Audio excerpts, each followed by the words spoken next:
जय हिंद साथियों, मैं आदेश आपका राही आदि क्लासेस में स्वागत करता हूं। हम सभी पढ़ रहे थे कारक। कारक में हमने कर्ता कारक और कर्म कारक पढ़ लिया था। आज हम पढ़ेंगे तीसरा क्या, करण कारक पढ़ेंगे। तीसरा है करण कारक। करण कारक क्या होता है कि वह शब्द या वह साधन जिससे क्रिया को पूरा किया जाता हो, जिससे क्रिया को पूर्ण किया जाता हो, तो उस शब्द को, उस संज्ञा को हम करण कारक कहते हैं। उस संज्ञा को करण कारक कहते हैं। अब इसकी हम परिभाषा लिख लेते हैं। जैसे क्या है, जिस साधन से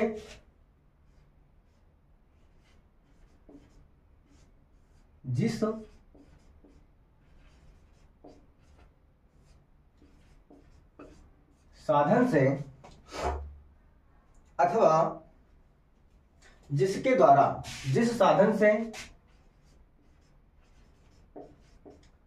अथवा जिसके द्वारा क्रिया को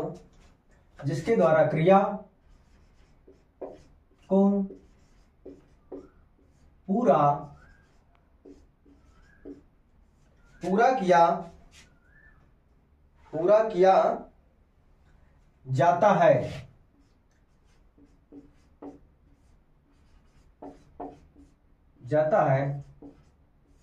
उस संज्ञा को करण कारक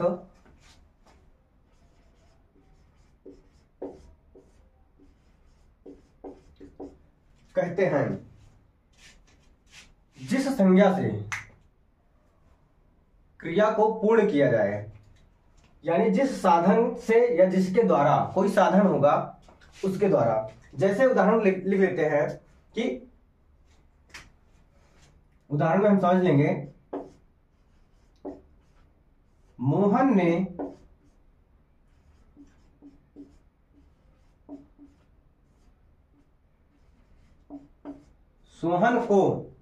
ने सोहन को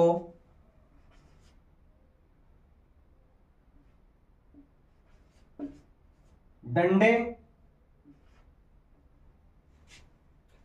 ऐसे भी लिख सकते हैं डंडे,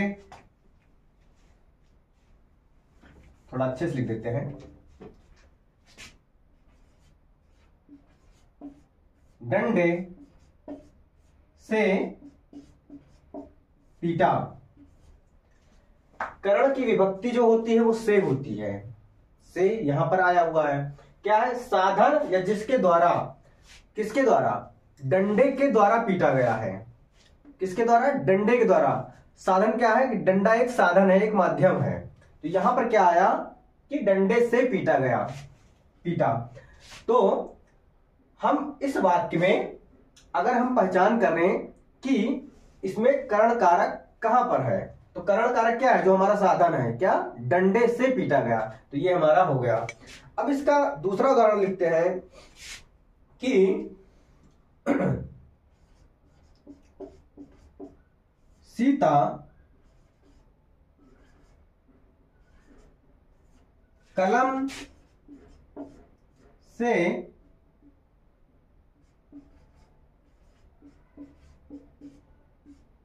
लिखती है। किससे? सीता किससे लिखती है? किससे? कलम से। ये हमारा जो कलम है वो लिखने का कार्य कर रहा है, साधन है। यानी लिखते हैं तो किसी न किसी साधन की या किसी वस्तु की आवश्यकता होगी, तो हमारी वो साधन क्या है? कलम है। कलम से, तो यहां पर जो कलम से हो गया वो हमारा करण कारक को बता रहा है। दूसरा लिखते हैं,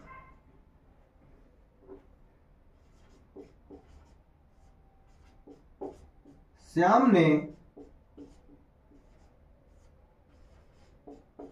सांप को डंडे से मारा, यानी श्याम ने सांप को मारा, लेकिन किससे? डंडे से।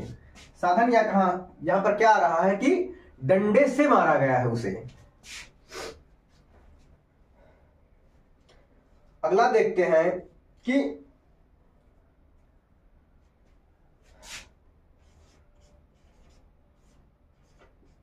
राम ने रावण को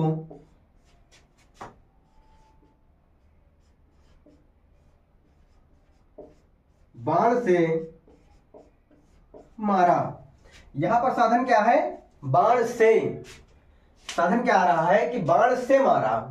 तो ये हमारा करण कारक है। करण कारक के कुछ उदाहरण हमने देख लिए हैं।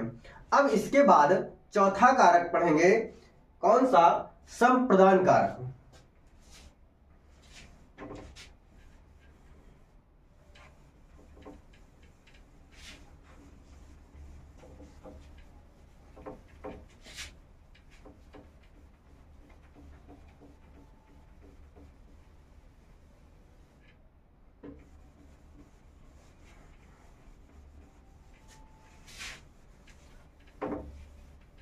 हमने 3 कारक को पढ़ लिया, कर्ता कारक, कर्म कारक, करण कारक। अब चौथा पढ़ेंगे संप्रदान कारक।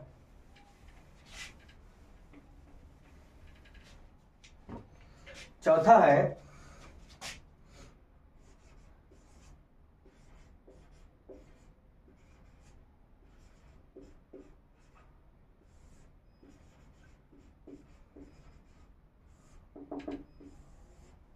संप्रदान कारक, जिसके लिए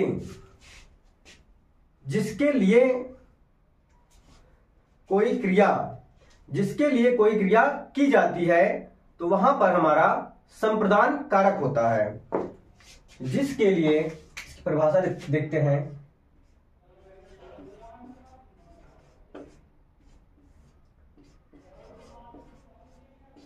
जिसके लिए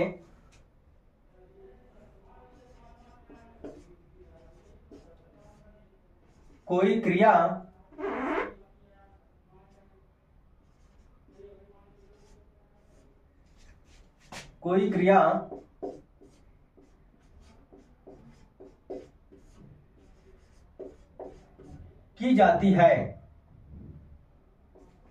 की जाती है, उसे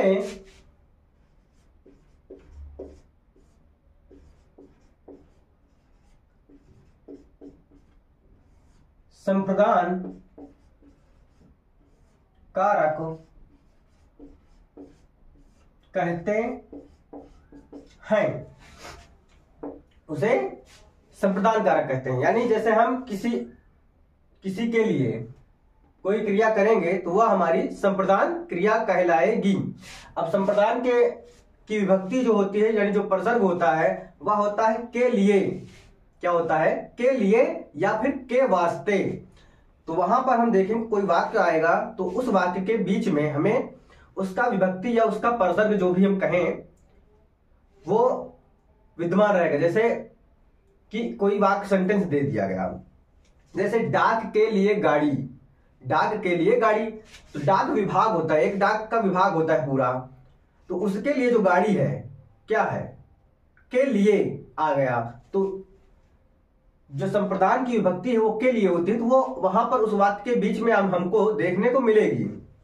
तो इसका उदाहरण देखते हैं कि डाक के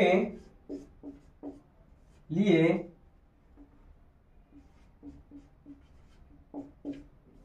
गाड़ी। तो यहां पर जो के लिए आया है वो संप्रदान की विभक्ति है या परसर्ग भी बोलते हैं।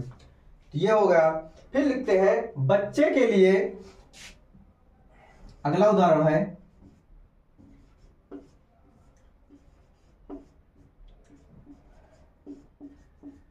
बच्चे के लिए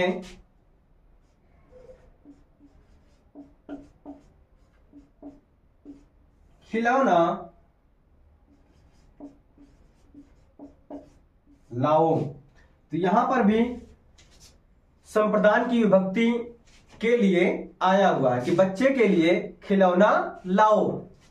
अगला उदाहरण देखते हैं कि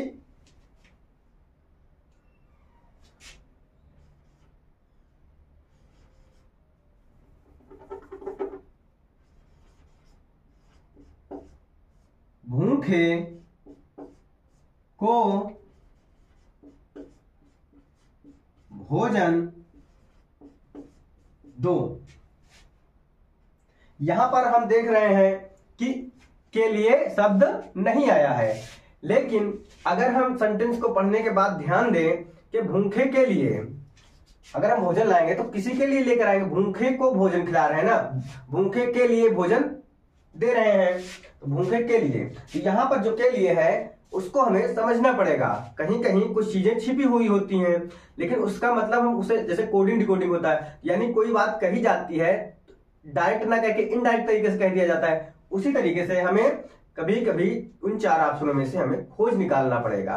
क्योंकि इतना आसान तो देगा नहीं कि डायरेक्ट पूछ दे कि हाँ आसानी से दे दे और आप टिक मार दो, तो ऐसा नहीं होगा। तो हमें जब हम अच्छे से पढ़े रहेंगे तो वहां पर हम समझ लेंगे। तो यहां भूखे के लिए भोजन दो या भूखे के लिए भोजन लाओ, तो यहां पर भूखे को भोजन दो यानी किसी भूखे व्यक्ति के लिए ही कहा जा रहा है। अगला उदाहरण देखते हैं कि यह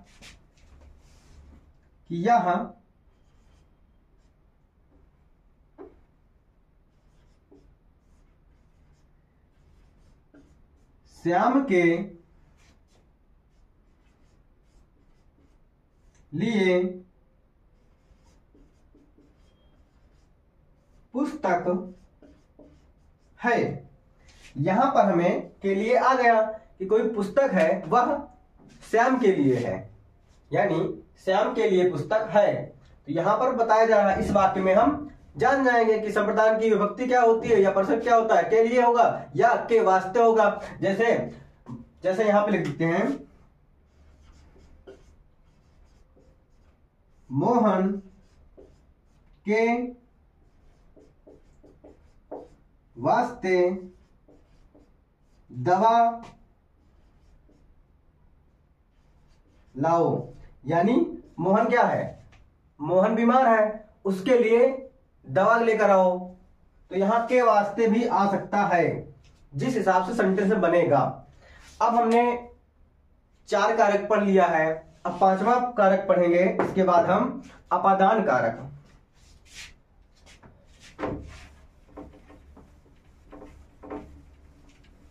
कारक के प्रकार में अगर पूछे तो कारक 8 प्रकार के होते हैं, तो हमने अब तक में 4 कारक पढ़ लिया है। अब हम आज 5वां कारक पढ़ने चल रहे हैं।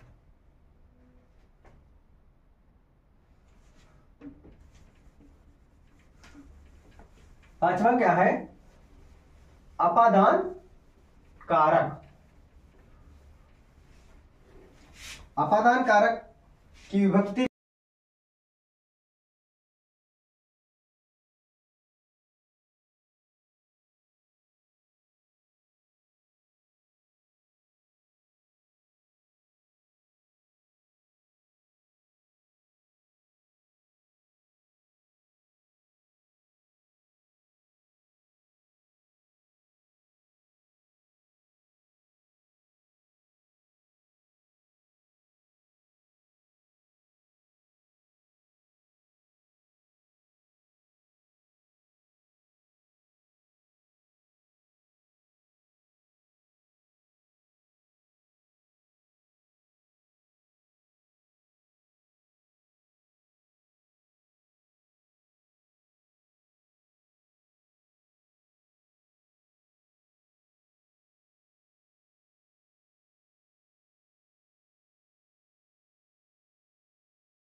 उसे अपादान कारक कहते हैं, उसे अपादान कारक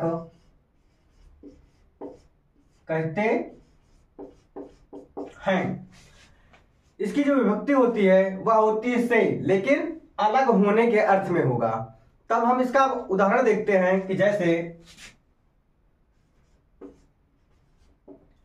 पेड़ से पत्ता गिरता है। जो पेड़ से है वह पत्ता है, अलग हो रहा है, यानी पेड़ से पत्ते को अलग होने की दशा को दर्शाया गया है। तो यहां पर हम इस वाक्य में देख रहे हैं कि पेड़ से पत्ता अलग हो गया है, तो हम यहां पर समझ लेंगे कि अपादान कारक है। ठीक इसी प्रकार अगला उदाहरण हम देखते हैं कि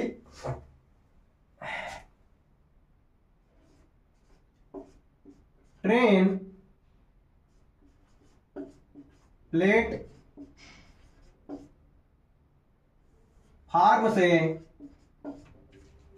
प्लेटफार्म से जा चुकी है,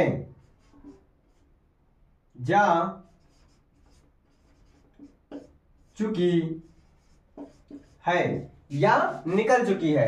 प्लेटफार्म से ट्रेन जा चुकी है यानी प्लेटफार्म को ट्रेन छोड़ चुकी है, यानी अलग हो चुका है, यानी जो ट्रेन है वो प्लेटफार्म से निकल चुकी है। तो वहां से क्या हुआ, प्लेटफार्म और ट्रेन की दूरी अलग अलग हो गई है। और इसके बाद अगला उदाहरण लिखते हैं कि मैं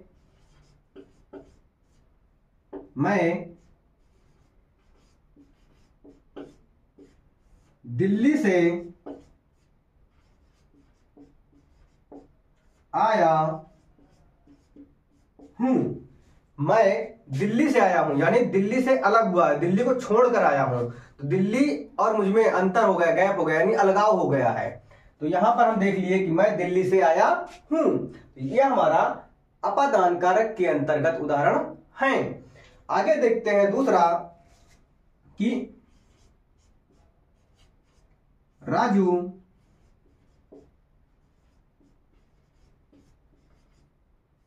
साइकिल से गिर पड़ा। जो राजू है वह साइकिल से गिर पड़ा, यानी कोई व्यक्ति है वह साइकिल चलाता है तो क्या होता है, उस पर बैठा हुआ था, यानी साइकिल और उस व्यक्ति में जुड़ाव होता है। लेकिन जब वो गिर जाता है तो साइकिल अलग व्यक्ति अलग, यानी दोनों में दूरियां हो जाती, तो अलग अलग को दर्शाया जा रहा है। तो यानी यहां पर अपादान कारक होगा। दूसरा देखते हैं कि मीना छत से